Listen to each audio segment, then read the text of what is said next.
Battle of Midway, 1942, I could see him. The Japanese carrier, dead ahead, its deck crawling with aircraft like ants, and I was diving straight at it. My hands were shaking. I knew I had 20 seconds to drop my bomb, or never come home. It was June 4th, 1942, and the world felt like it was balanced on the edge of a knife. The morning air over the Pacific was deceptively calm, a glassy ocean stretching in every direction, clouds hanging low like curtains hiding the next act of a terrible play. My name is Lieutenant Jack Reynolds, pilot of a Douglas SBD Dauntless dive bomber in Scouting Squadron 6, USS Enterprise. I was 25 years old, and I had already accepted the possibility that I might not see 26. The ship's loudspeakers crackled before dawn. A voice came through, firm but tense. Pilots to ready rooms. Pilots to ready rooms. There was no mistaking the tone. This was it. The moment we had trained for, the moment our friends at Pearl Harbor had bled for. The Japanese fleet was out there, and it was our job to stop them before they reached Midway Island. As I strapped on my Mae West life jacket, the smell of oil, salt, and metal filled my lungs. My gunner, Ensign Billy Harris, just 21, fresh-faced from Kansas, gave me a shaky grin. Guess this is our big show, huh, Jack? I just nodded. My mouth was dry as sand. The flight deck roared with life. Planes were being fueled, armed, and lined up like a steel army waiting to leap into the sky. The sun was just peeking over the horizon, painting the clouds a fiery orange. It should have been beautiful, but it felt like the calm before a storm that could swallow us whole.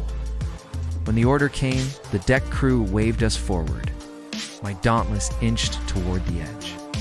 The carrier's deck felt like it was trembling beneath me, not from the engines, but from the anticipation of dozens of men who knew some of us wouldn't. TB coming back, throttle forward, heart pounding.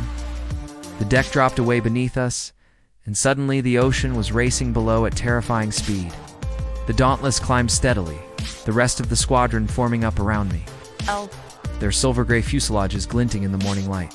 We flew in silence, the only sound, the thrum of the engine, and the rush of wind past the canopy. My eyes scanned the endless ocean below. Every glint of sunlight on the waves made my stomach twist. Somewhere out there, a Japanese fleet was steaming toward Midway. Carrying for carriers, dozens of warships, and hundreds of aircraft.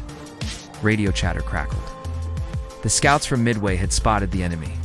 Coordinates were relayed, our heading adjusted. My mind went cold. This was it. No more training runs. No more practice dives. This was life or death. Ours seemed to stretch and contract at the same time. At last, through breaks in the clouds, we saw them. Tiny dark specks on the horizon, growing larger with every second. Then the details emerged. Massive carriers cutting white wakes through the blue, destroyers circling like guard dogs, and the glint of aircraft on their decks. The attack order came through. My squadron split, some heading for one carrier, others for another. We climbed high, higher than felt safe, until the air was thin and the ocean was a dizzying blur below. Then came the signal to dive. I pushed the stick forward, and the Dauntless tipped nose first toward the enemy. The world became a screaming rush of wind and metal.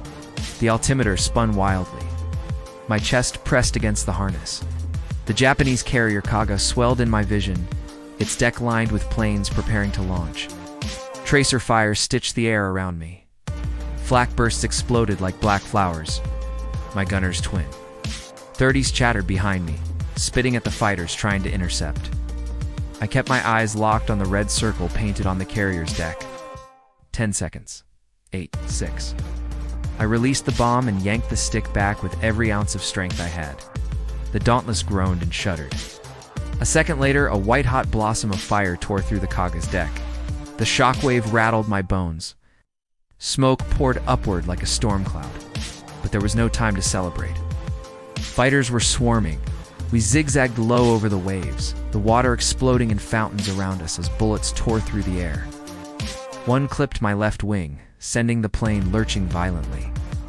Billy shouted something I couldn't hear over the roar. We made for open ocean, hearts pounding, fuel running low. Round us, other Dauntlesses limped home, some trailing smoke, others missing entirely. The Kaga burned behind us, her deck warped and twisted, men scrambling in chaos.